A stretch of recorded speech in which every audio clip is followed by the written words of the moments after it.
Welcome back to the talk. I'm here with Charlsey Etheridge, singer and songwriter. Welcome, Charlsey. Hi there. Thanks for having me. Thank you for coming. I am so excited to announce several things, really, but that Charlsey will be performing in WDNN's first Christmas special.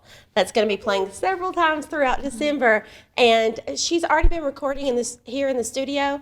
And Charlsey, your voice is a gift. Thank you. Thank you so much.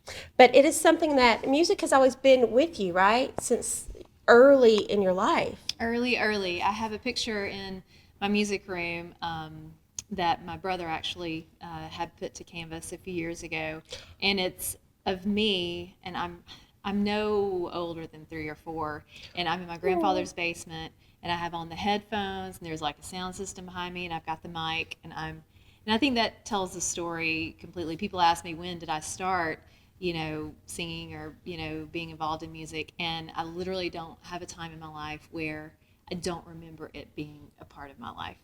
Because it was part of your family fabric, right? Absolutely, 100%. On my mom and my dad's side. So I was reading on your bio that you learned to play chords from your mom's Emmy Lou Harris songbook. That's correct, yes. Mm-hmm. It was like this, I can't remember the name of the song, but it was like this big. And I got my first guitar in 2nd grade. My dad got it for me. And I would just, it had the guitar chord shapes, above the lyrics. And so I would just try to strum them out. And so I would, be singing Easy From Now On and, Blue Kentucky Girl, 7, 8 years old. So looking back now, it's kind of funny, but that's the music I grew up with. And Emmy Lou Harris was my first concert that I ever attended as well. Oh, cool. So, yeah. Yeah. And you also learned from piano after church with your grandmother? Yeah, my grandmother had an old upright piano, and my mom had some old songbooks, piano books that, my grandmother still had laying around. And so I just started tinkering around, and Granny would show me some things. And, later on I took from other people in the area and continued that on up through college. But that was where, it started. That is so cool. And you still sometimes play on your grandfather's guitar? I do. My grandfather, before he passed, we did lose him to COVID in 2020. Sorry. Thank you. But a few years before he passed, he gave me his kind of prized possession. I think it's a 1967 Gibson. Sweet. It's a J50, and it's it's been through the ringer, but to me it's priceless, and it's very special to me. So. That's really cool. And you started songwriting, if I'm not mistaken, around age 7. Can you tell me about that? Yes. So I wrote my first ever song. It's called On the Power Line at my stepdad's old hunting properties. Like South Georgia, they would lease hunting proproperties every year. I think a lot of people still do. Sure. And so we spent a lot of time, in the Augusta area. And we would go, he would have to go, riding through and check all of his, stands and the salt blocks and whatnot. And so I remember just riding through the, trees, forest, whatever. And the woods. The woods. That's the word.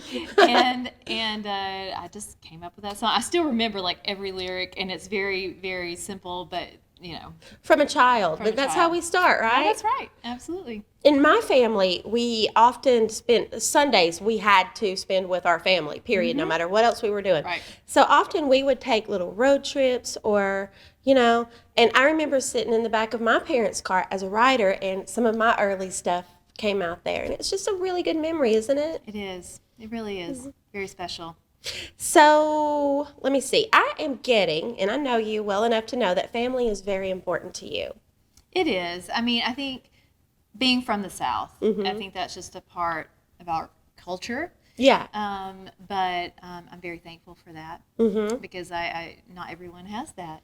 Oh, I know. And we take it, well, hopefully we don't, but sometimes we do take it for granted. Yeah. And you've been blessed with a wonderful, kind of large family, and we'll get into more of that in a minute. But tell me what kind of things you like to write about. Life. Life? The things that come up, good and bad? Yeah, good and bad. That's exactly right. And it's, writing for me is always kind of therapeutic. So I think a lot of that lends itself to kind of reality, Yeah. But also sometimes I think like subconsciously things just come out that we're not even really aware of. But when you create that space to write, it allows for that to come forward. And so, yeah, I just think it's such a neat thing, writing, that whole process. And so I try not to overthink it too much. I think in the early days of writing, you're like really analyzing every single thing you say.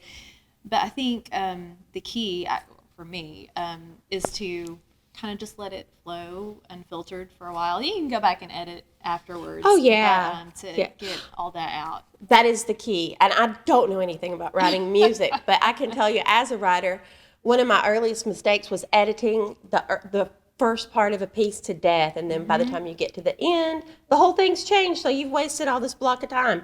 Yep. Okay. So, Charlsey, you moved to Nashville for a while. What was that like?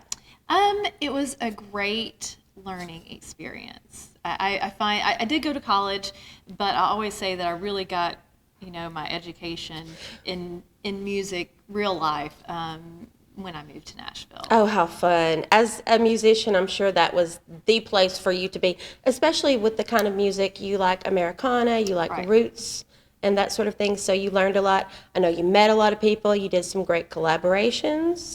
Yes, I mean, really, it's really interesting. Call it bliss, call it serendipity. I feel very fortunate to have worked with the people that I worked with through the years and really just kind of absorbed, what they know. But one of the earliest collaborations was with a guy named Harley, and he was a Grammy Award-winning songwriter, and he was good friends with Steve Wariner. And I remember pulling up to Harley's house one time. He called me and said, "Hey, me and my friend, we wrote this song, and we need a girl to demo it." And so I went over, and I pull up, and Steve Wariner comes out of the house. And I about fell out of my car.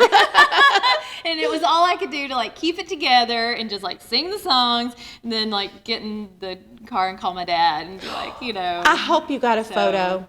I don't have a photo, but I still have the original work tapes of us all singing together. So, that is so fun. Yeah. And I know you shouldn't always grab a photo, but I can if I Well, will and if I it was can. back in the day, 2003, we weren't carrying around Right. our phones for selfies. Right.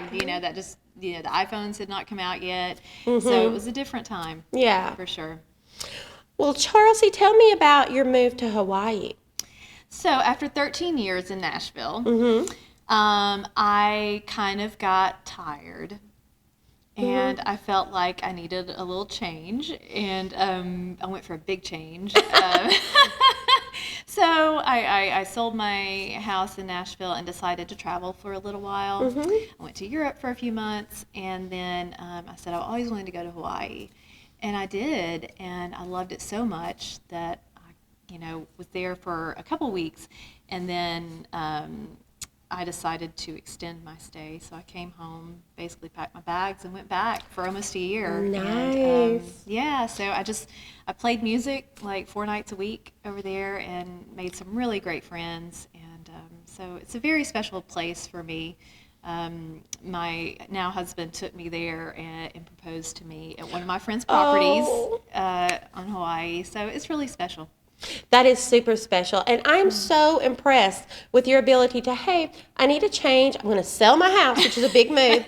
I'm going to travel. I'm going to live my life, play music, and do what I want. Good for you. Well, thank you. I love that. I love that you did that. Thank you. Some people might say I was crazy, but you know what? I love it. I'm so glad I have those memories. I'm so glad that you do too. And it comes out in your music. You do have a Christmas album that you're re-releasing. It's from last year.